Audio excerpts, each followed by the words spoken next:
Hello and happy new year, everybody. My name is John Lincoln. I am the founder of goimagine, and I'm very excited just to spend a few minutes updating everybody on the progress we've made in 2022 and some of the things that are coming in 2023. So let's go ahead and get to it. So this is going to be just a quick recap and year in review and some of the successes we've had this year, and I hope you like what you hear. So let's start with how we've done in terms of growth. Typically, with marketplaces, you focus on gross merchandise value, and we have grown 56.3% this year, which means we have almost 56% growth on top of what we did last year, which is very exciting for us, especially considering that in 2022, e-commerce was actually a slower growth year coming out of the pandemic and people coming back into the real world. So how does that compare is the real question. Let's just compare it to the global e-commerce economy. Global e-commerce grew 9.7% this year. So obviously growing 56% when the overall industry has grown 9% is what I would consider a successful year. And comparing it to Etsy, which of course everybody likes to compare us to Etsy, Etsy actually has gone down this year in terms of gross merchandise value. Etsy has done 3.8% less in terms of gross merchandise sales this year than they did last year. Now, you might see other reports from Etsy in terms of revenue. Their revenue growth did go up. They earned more money in terms of their own revenue, mostly from increasing the fees on the sellers this year, because when they took more money per sale, they of course grew on their own revenue. But in terms of sales, they actually reduced number of sales by 3.8%. I will mention that even though I talk about Etsy, it's hard to even compare us. I mean, they're a behemoth. We are minuscule at this point in terms of size to them, but it's good to at least keep a metric going on how are we doing in terms of our early growth in comparison to the rest of the industry. So very excited that we did have a positive, good growth year compared to the rest of the industry. So that's good news. In terms of sales for individual sellers, which everybody cares about, our largest seller on the marketplace did do $13,000 in sales this year. So that's great for them. They did a great job. They've done amazing in their own self-promotion, and they've gotten organic sales through us as well. So they have done over 13,000 in sales, and that was our best seller. I wouldn't say it's a full-time living by any stretch of the imagination. One thing we tell all of our sellers is that we, as a newer marketplace, think we really fit in as a part of a diverse strategy for makers. So we never tell makers not to sell other places. We think makers should really create their own, path towards success, which could be a combination of avenues to sell. Etsy being a major one. Etsy has a ton of organic traffic. We always recommend you should sell on Etsy. They get too much traffic for you to ignore. But in terms of diversifying out and trying other marketplaces, we think we fit in really good as a part of your diversification plan. And more importantly, the support of our makers is what's helping us do good in the world in terms of donating profits to charity and creating another handmade marketplace for sellers to sell.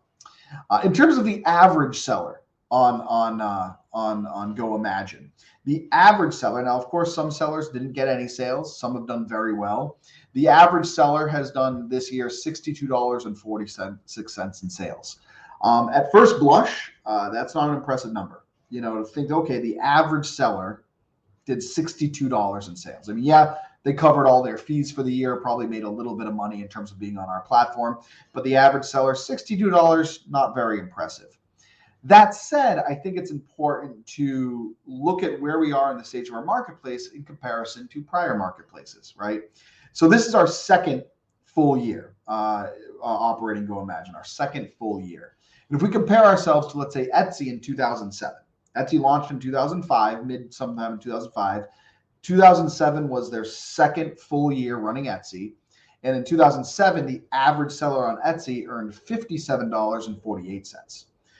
So comparing us to Etsy's growth in 2007, we've actually exceeded it. Now you can debate maybe inflation and maybe theirs wasn't 57, it was actually 75 because inflation comes into effect. But I think what this really points out is that for our second full year running our handmade marketplace, the average seller is earning about the same amount that the average seller earned on Etsy in their second full year. Now, Etsy in their second full year, they had raised over $3 million in venture capital money, right? So they brought in outside investors, which actually ended up leading them to, going to Wall Street, and, the rest is history in terms of the trajectory of their marketplace. We have not raised money from institutional equity investors. And if you've seen prior webinars from me, you understand why. I've got a blog out there. Maybe we'll share in the links here if you can read prior. But at the end of the day, when you take money from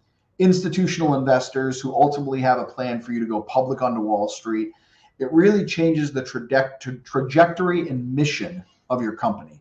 You no longer can stay a philanthropic company focused on the needs of the vendors, when really your focus has to be the needs of the shareholders in increasing value. So this doesn't mean Etsy didn't do a tremendous job. They certainly did. But because we have a different path ahead of us in terms of staying true to our mission, we didn't have that $3 million of injection of money that Etsy maybe earned in 2006, 2007. But we still had the same amount of average seller earned money. Sellers still earned as much on our marketplace in our second full year as the average seller earned on Etsy. So I'm going to take that as a big win, because if we're on the same trajectory as Etsy, I think that's a good sign. Now, in terms of funding, like any marketplace or any company in general, we have raised money. And I did announce last month that we did successfully raise $400,000 in funding. Again, in the comments on these videos, I will put the link to our last blog about this. But we did raise $400,000 in angel debt. What that means is that we did not give equity up for this company, which means we're going to continue to stay true to our mission, being a philanthropic company focused on the needs of the makers and artists. But this $400,000 is going to be going to really great use in 2023 for future enhancements and growth of the platform. So here are some high-level numbers. We have donated more to charity. We've now, I think, exceeded about $20,000 in charity contributions now to the 4 charities you'll see on our website. And we look forward to, as we grow, to keep increasing the amount we donate to help children in need as well. But overall, I think the takeaway from this year is that we've grown. We've continued to grow in terms of our marketplace sales. In fact, we've outpaced growth in terms of e-commerce growth and Etsy growth over the year. And that in terms of the average sellers, what they're earning, we are on pace with where Etsy was in 2007.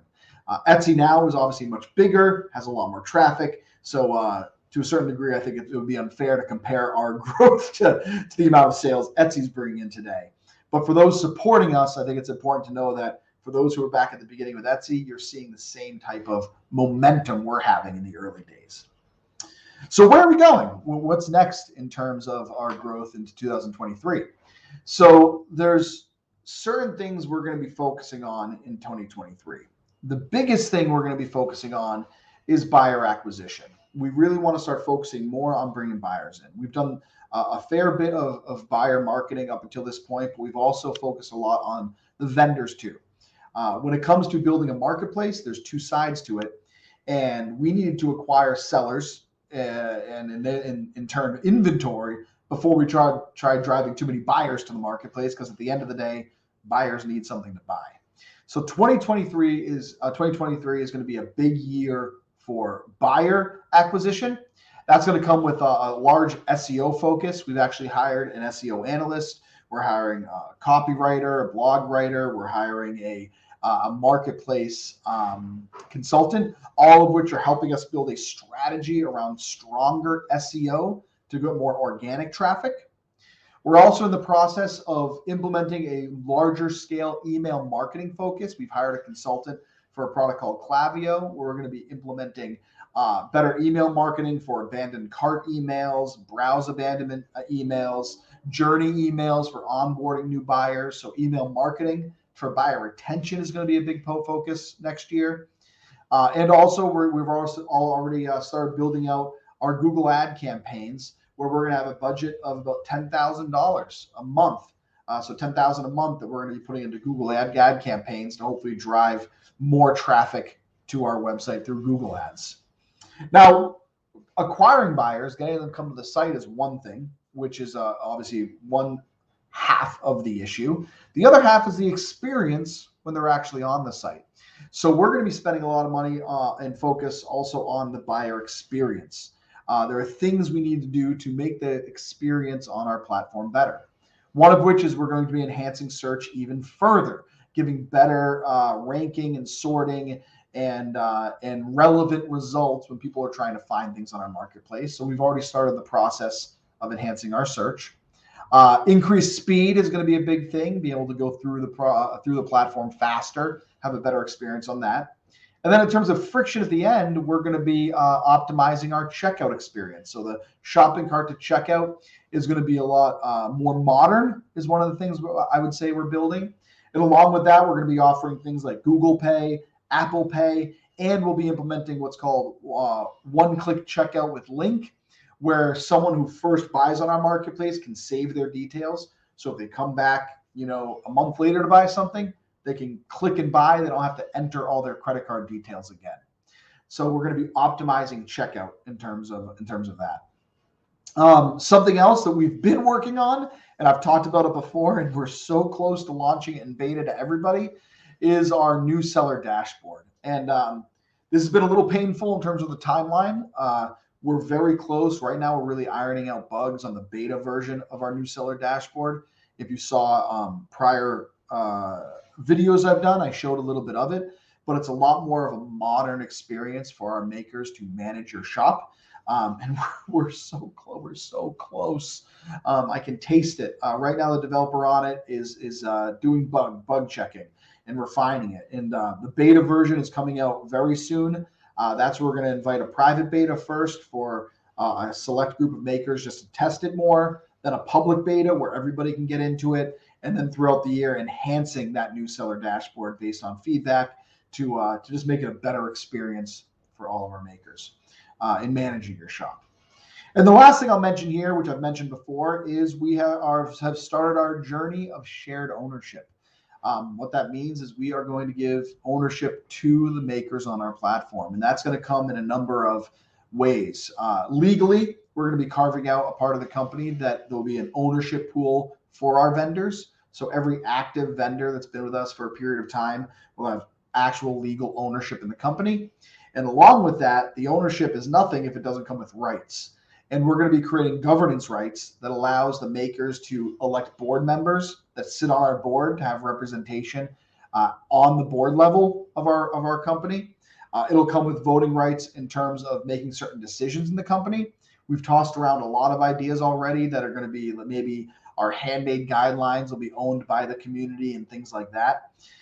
In terms of the direction that we're doing development on the marketplace. The shared ownership is going to be a process. And we're going to be doing next month a webinar with our co-op consultant to talk to our community about what the ownership means. Then there'll be some time for us to talk with the community on the governance rights and things like that to get feedback from everybody on what your thoughts are in terms of the ownership. And then that process will continue, probably monthly updated meetings to the point where we will give a legal ownership to the makers and then start the process of running the company more through the maker's lens. And so we're going to be getting your feedback and your voting rights and your board representation with us as well. So there are some quick updates on 2022 and some of the things in 2023 that are coming. We, of course, have other plans. It's an ever-evolving thing in terms of operating a marketplace. But I thought it'd be good to jump in real quick, let you all know where we're at. And with that said, I want to wish everybody a happy new year. I hope you had a great holiday week. I hope you have a wonderful weekend celebrating with your family and friends the new year. And get ready because we have some exciting things happening in January to start working on with everybody. So happy new year and see ya on the platform.